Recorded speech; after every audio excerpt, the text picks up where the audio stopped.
Hola, lectoras y lectores del diario.es, socias y socios del diario.es. Soy Edu Galán y estoy en el Hotel Rafael Ventas con Jesús Cintora, el periodista Jesús Cintora, que presenta este libro, La Hora de la Verdad, editado por Espasa, en el que habla pues, de diversos personajes políticos de la situación actual. Jesús, también hablas de otras cosas, hablas de tus inicios, de qué significa esto de irte de Soria a ser periodista, ¿no? Sí. ¿Cómo fue eso? ¿Qué tal? En primer lugar te agradezco porque lo has leído y todo, llevas ahí marcas, increíble. Es increíble. Me voy a llevar una foto de este momento. Te lo agradezco a ti. Sí, bueno, a fin de cuentas hablo lo que muchos que estamos en Madrid hemos vivido, ¿no? O cualquier ciudad grande, que venimos del pueblico, ¿no? De hacer otro tipo de cosas y a fin de cuentas pues hacernos de un oficio, que en este caso es el de periodista.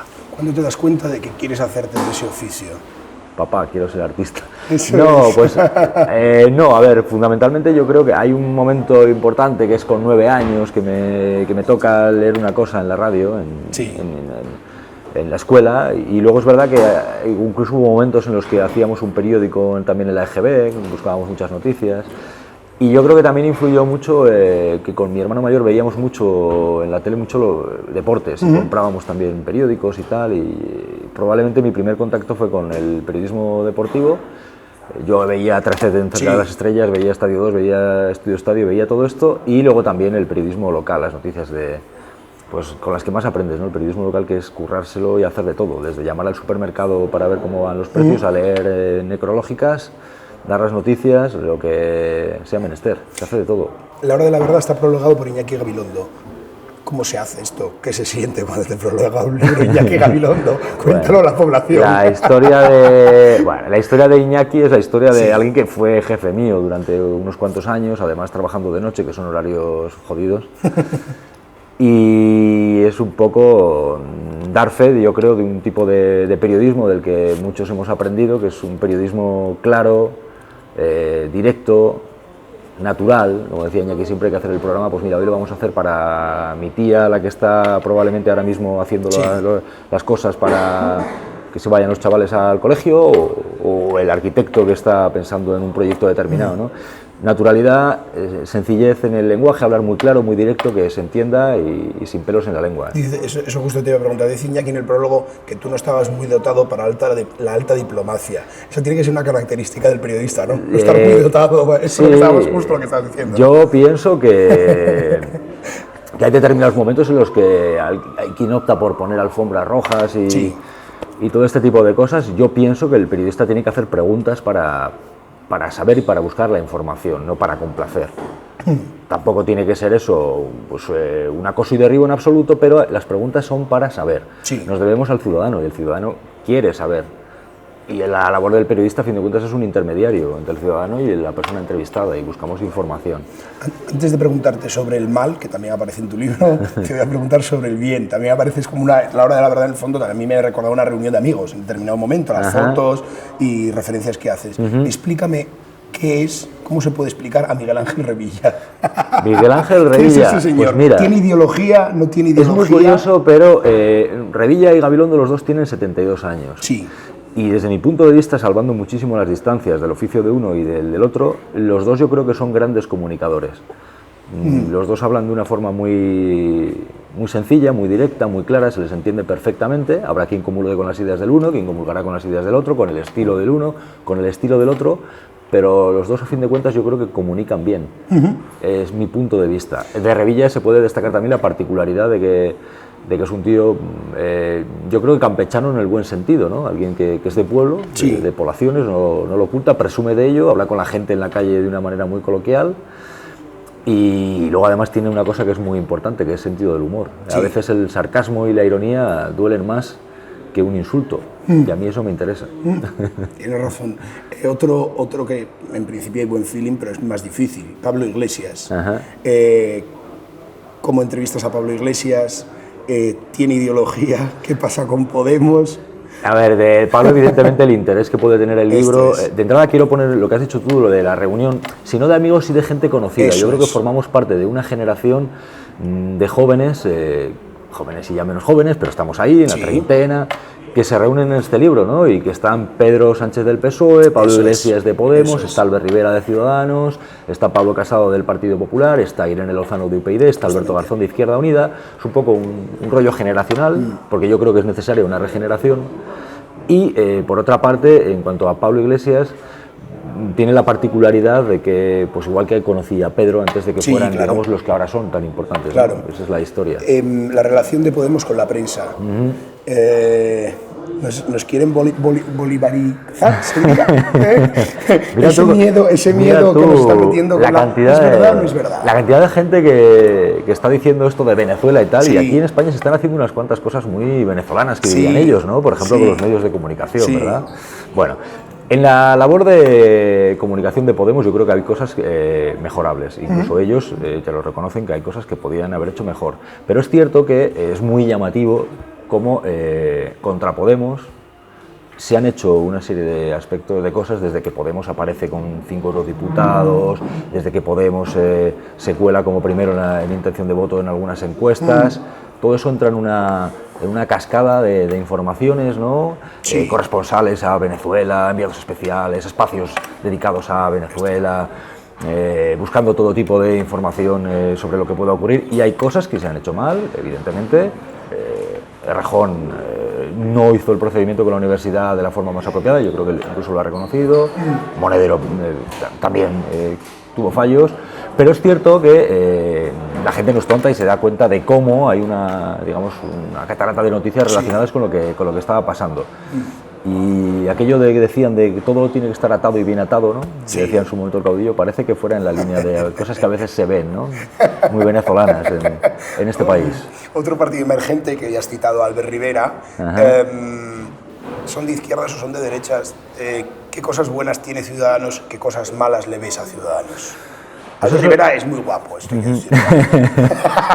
Yo verdaderamente no, quiero decir... Digo de Albert Rivera lo que cuento y me parece destacable en el libro es que es yo creo que el político que me ofreció formar parte de Ciudadanos en el año 2012, saliendo de una tertulia. Curiosamente luego me encuentro con él hace 2 o 3 días me encontré con él en el AVE, recordábamos esa anécdota. Y de Ciudadanos, evidentemente, si es de izquierdas o de derechas, yo particularmente prefiero que lo juzgue la ciudadanía, ¿no? Igual que esto que dice Podemos de que somos de la centralidad y tal, pues allá ellos lo que dicen, ¿no? Yo pienso particularmente que Podemos está más en la izquierda y pienso que Ciudadanos está más a la derecha. ¿Cuánto? Que el ciudadano juzgue, pero siendo honesto te digo lo que pienso. Es así. Dicho lo cual, los dos partidos son un poco una piedra en el zapato del poder porque surgen como algo distinto, ¿no? Como algo nuevo. Es cierto que Ciudadanos viene de más atrás y Podemos emerge. Y vamos a ver quién se cree la historia de cada uno, ¿no? Pero de alguna forma, bueno, son digamos, un poco la nota o de defunción del bipartidismo. ¿Eso es una alegría o es un peligro? Eso es una prueba de que las cosas se están cambiando. Como reflejo en la hora de la verdad, los tiempos están cambiando, amigo. Como diría Barricada, tiempos que arden, ¿no? Es verdad. Sin dejarse ver. Algunos no se dejan ver, pero están ahí echando leña al fuego. A ver, desde mi punto de vista, lo que está ocurriendo es que la gente... está hasta el gorro del nivel de paro que tenemos, el nivel de desigualdades. Como dice Antón Losada en el libro, está habiendo un cambiazo, ¿no? Un cambiazo primero con la economía, un cambiazo incluso con la verdad, con lo que nos cuentan y lo que realmente está ocurriendo. Y yo pienso particularmente que lo que está pasando, lo que reflejan las encuestas es que donde en el tablero antes había 2, ahora hay 4, y que todo está muy indefinido. Y cuando todo está indefinido, el poder en general se pone muy nervioso. Y da codazos, y derriba cosas, y hay quien intenta ponerse a refugio, pero ni aún así. Eso es lo que está ocurriendo. El poder, que ahora mismo es de 2 partidos, PSOE. Vamos a hablar de más que partidos. Hay una estructura económica. Te hablamos del poder político, vamos a ponerles adjetivos. Pero el poder político no es, yo pienso ahora mismo lo mismo sin el poder financiero que hay detrás. Por supuesto, pero por hablar del poder político y luego entraremos al financiero y ya lo pasamos bien. Ya, total, ya puestos. El poder político Pedro Sánchez. ¿Qué es Pedro Sánchez? Si viniese un alien y tuviésemos que explicarle qué es Pedro Sánchez, ¿es un buen candidato? ¿Es un mal candidato? De Pedro Sánchez en el libro, de entrada, me gusta destacar el hecho de que yo conocía al Pedro Sánchez Castejón, con el que coincidí en alguna tertulia, y que evidentemente nadie pensaba que podía ser lo que ahora es. destaco el hecho de que en conversaciones que he tenido yo con él alguna vez, pues igual que he tenido en su momento con Pablo o con Albert, ¿no? Cuando eras gente de una generación te preguntaban, tenían muchas dudas, probablemente ellos tenían un cálculo que no te confesaban. Yo creo que lo que ocurre con Pedro Sánchez es un poco lo que también está ocurriendo a nivel general, ¿no? Probablemente en el PSOE lo primero que debe haber es ponerse de acuerdo entre ellos, porque hay puñaladas, sí. ¿Verdad? Como bien se ve, lo voy a descubrir yo, y probablemente lo primero que tiene que hacer Pedro, o el principal obstáculo que tiene, es primero gobernar su partido, o que su partido se pongan todos a remar en la misma dirección, ¿no? Hay momentos en los cuales eso ha parecido que estaba más en duda, y su reto es ese, ¿no? Y a partir de ahí, bueno, pues yo creo que está emprendiendo una regeneración, por así decirlo, al menos lo está intentando, de nombres o de gentes que no son lo mismo que había anteriormente, y que yo pienso que él tiene que quitarse pues, ciertas manchas, como pueda ser la presencia de Chávez y Griñán todavía como parlamentarios, que no están juzgados ni están condenados, pero es cierto que hay quien puede pensar, ¿y por qué están de parlamentarios? Por darles el favor o el beneficio que tiene un parlamentario de ser un aforado. Es decir, hay un debate ahí, ¿no?, de lo que debe ocurrir. Con el pasado y el presente. Entramos en terrenos un poco más tenebrosos. El PP. Sí. ¿El PP es un partido endémicamente corrupto o son personas dentro del partido que no fueron lo suficientemente fuertes? Cospedal dijo que era el partido del proletariado. ¿Te has enterado de eso? A ver, yo pienso particularmente que la gente se ha dado cuenta de que nos están vendiendo una historia. Esto es. Que realmente no acaba de casar con lo que ocurre, ¿no? Si tú tienes más de 5 millones de parados y estás hablando de la crisis como algo ya pasado, si tú tienes un incremento de las desigualdades y ocurre esto, pero luego lo fundamental, probablemente la clave, está en el paro y luego está en la lucha contra la corrupción. Sí. ¿Hasta qué punto gente, que esto hay que decirlo, no todo el PP, pero hay gente ahora mismo que está mandando en el PP, joder, que estaban ahí en ese partido de los pagos en negro en la sede, de los que estaban eludiendo los pagos al fisco y todo este tipo de aspectos. Hay una cosa que yo cuento en el libro, que, bueno, pues con Ignacio Escolar, gente como Pedro J., que es muy curioso el capítulo este de Luis E. Fuerte, ¿no? Cómo hasta qué punto acaba una legislatura con un presidente que cuando sabía que su tesorero tenía el dinero en Suiza, tesorero al que nombró, aunque ya no era tesorero, pero había nombrado, le manda Luis E. Fuerte.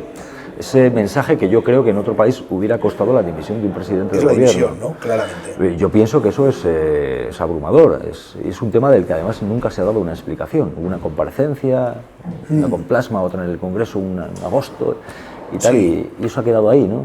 Porque hay una teoría revillista que si quieres te explico, que es la del... Por favor. Sí. Mira, hay una teoría revillista que es la del vertedero, que dice él. Y Revilla considera que el vertedero, una capa de basura tapa otra capa de basura. Es decir, si tú, por ejemplo, estás hablando del caso de Forum y Afinsa, pues luego habrá un caso, yo que sé, Gescartera, que tapará eso y la gente pasa el tiempo y se olvida de esos casos. Lo cual no quiere decir que se resuelvan. No, para nada, ¿vale? claro.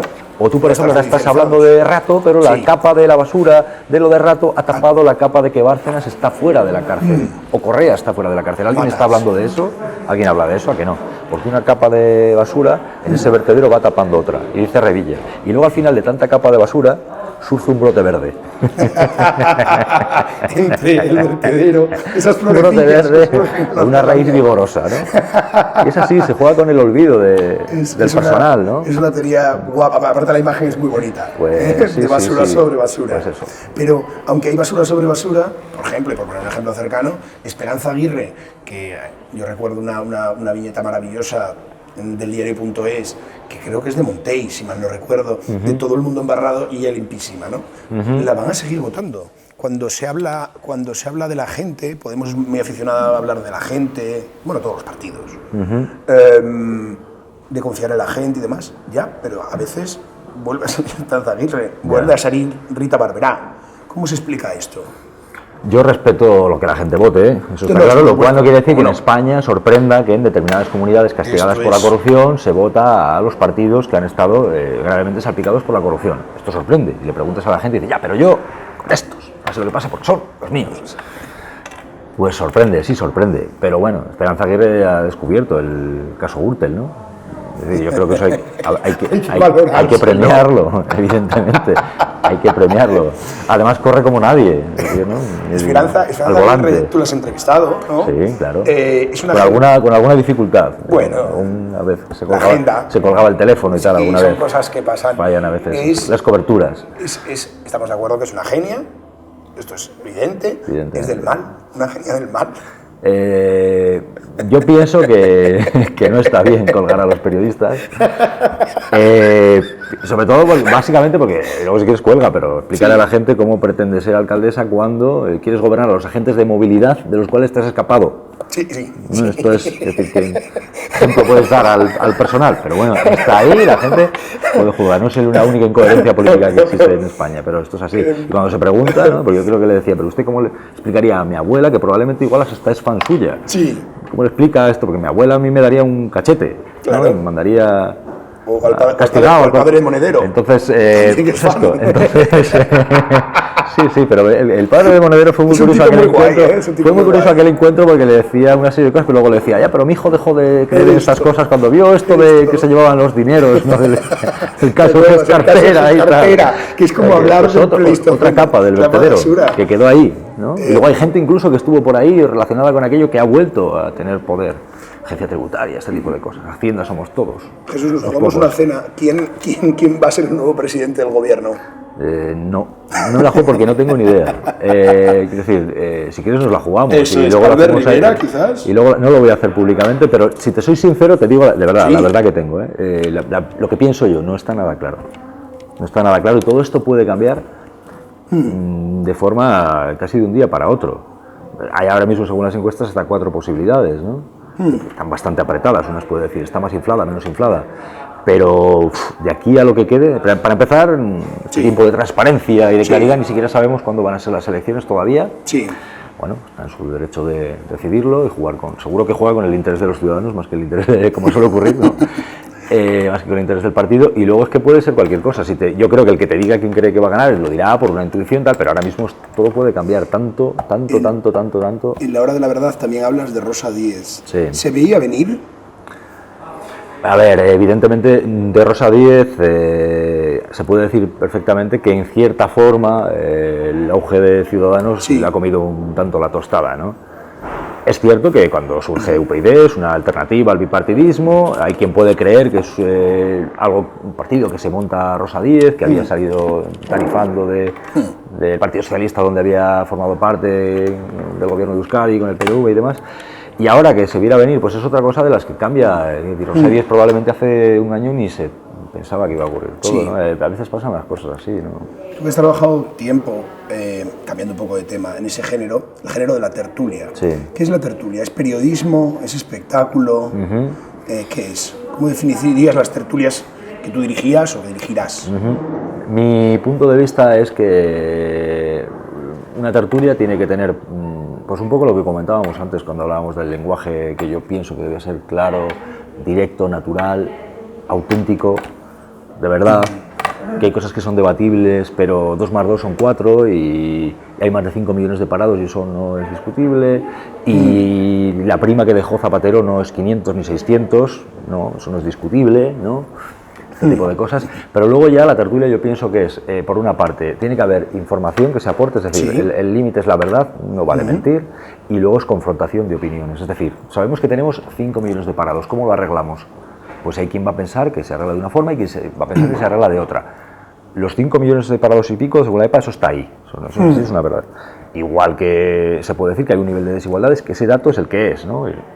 Puedes hacer como Montoro y cuestionar los datos de Cáritas, ¿no? Y ya de todas las ONGs. Puedes hacer una inspección. Puedes hacerlo, efectivamente. Pero el dato es el que es y luego pues, se contrastan formas de solucionarlo, por ejemplo. Y luego es cierto, cuando hablas del espectáculo, es cierto que en la tertulia, desde mi particular punto de vista, debe haber formas de comunicar. Es decir, no comunica igual hay un profesor muy brillante que sabe mucho y todos lo hemos visto en clase, pero joder, es un tostón a la hora de explicártelo, ¿no? Tiene que comunicar, es decir, tiene que decírtelo de una forma que conecte contigo, ¿no? ¿Qué 2 o 3 tertulianos, 2 o 3 o 4 o 1 son tus favoritos? ¿Y a quién no llevarías jamás a una tertulia?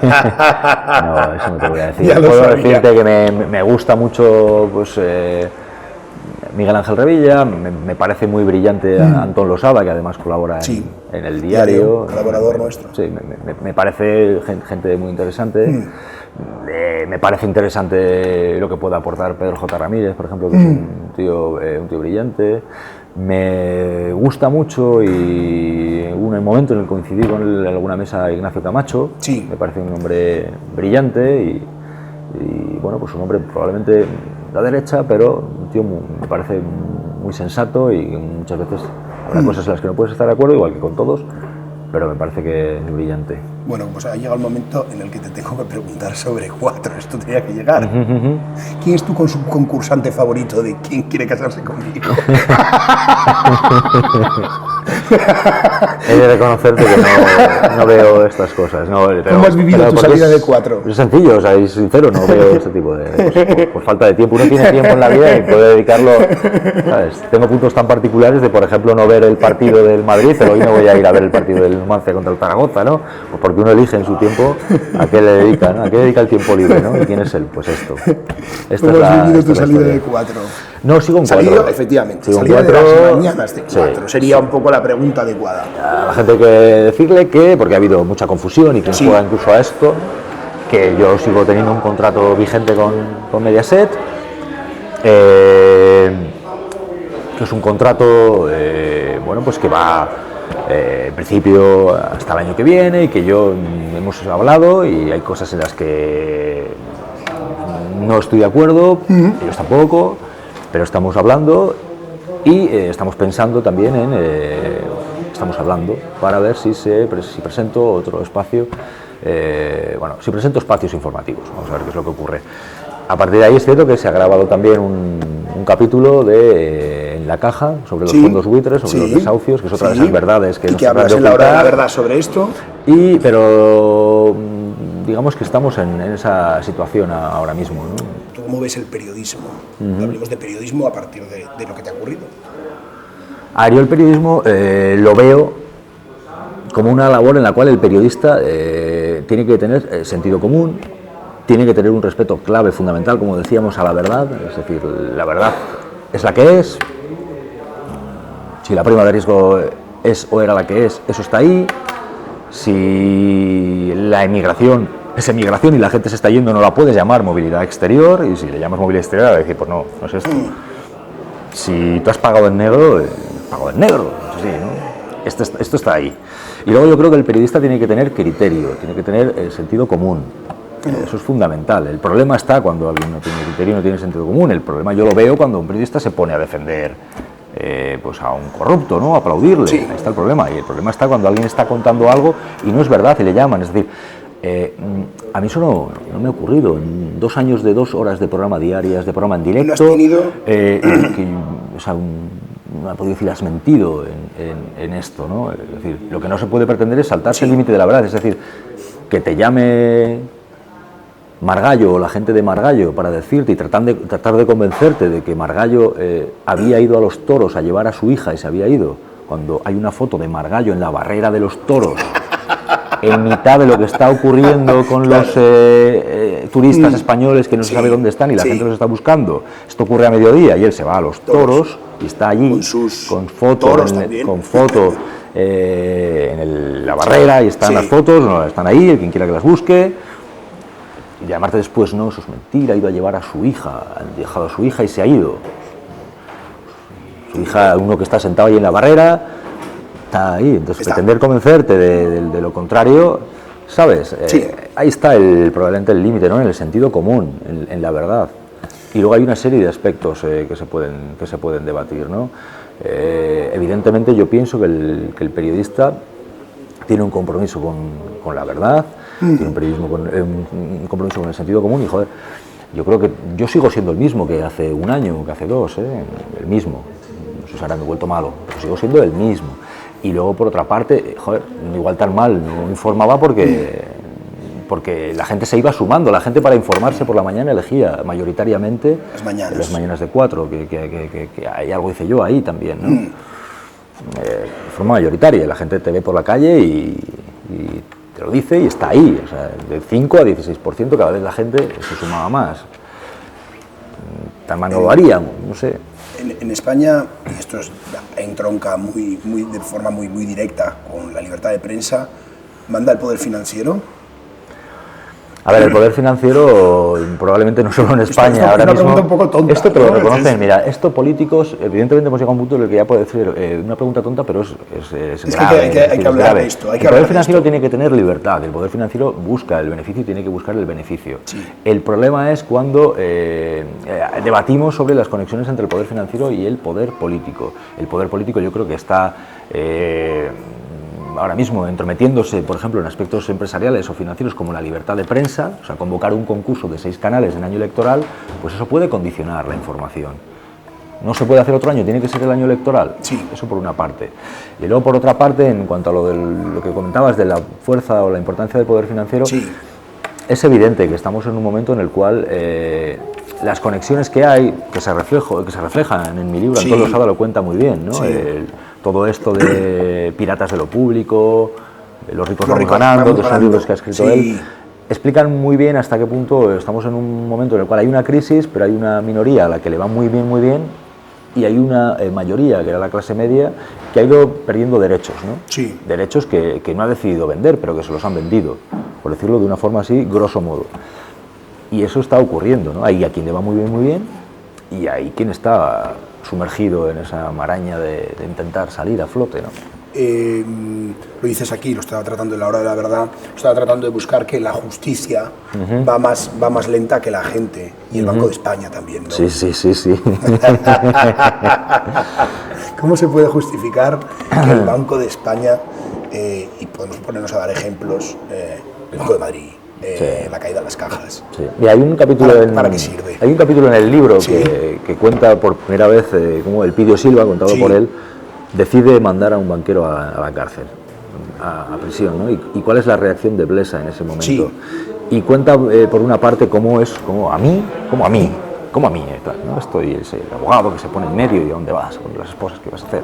Pero por otra parte, Elpidio Silva cuenta también el miedo, ¿no? Cómo se agarraba a la silla como si fuese que el avión se iba a estrellar, ¿no? Es decir, hay quien piensa que es intocable, realmente muchos se sienten intocables porque parece que lo son, es decir, no ha habido un juicio todavía a Rato, a Blesa, a Bárcenas, no ha habido todavía un juicio y pasa el tiempo, hay gente que lo ha perdido todo por lo que ha ocurrido, pero no ha habido un juicio.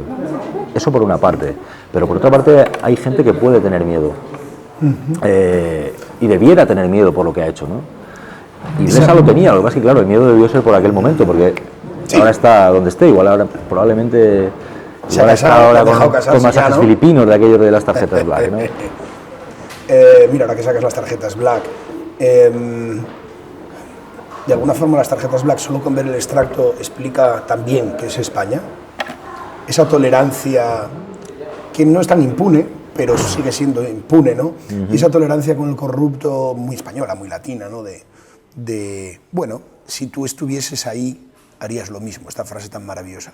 Jesús, si tú estuvieses ahí, ¿harías lo mismo? No, yo una tarjeta Black nunca he tenido, tengo la tarjeta del supermercado y bueno, por cierto, acumulamos, pero no solo con la tarjeta Black, acumulamos tarjetas de todo tipo, ¿no? Todo. Yo tengo la del súper, ¿no? Tienes la del gimnasio, tienes tarjeta la sanitaria, evidentemente, luego hay el DNI, el carnet de conducir, la de la gasolinera, la de los puntos de... Acumulas tarjetas, pero estas no. Pero hablo también de la corrupción, sí, pero, que siempre se utiliza esta frase. Ya, pero es cierto. A ver, yo por esto, por ejemplo, yo creo que donde hay que denunciar lo que ocurre y tú no puedes ser imparcial, es entre los jetas y los que no lo son. El corrupto y el ciudadano decente. Sí. Ahí no se debe ser imparcial. Y hay que condenarlo. Y entre el político que te miente, que te está mintiendo y que se ve que te está mintiendo, es decir, sí. ¿Sabes? Te está diciendo...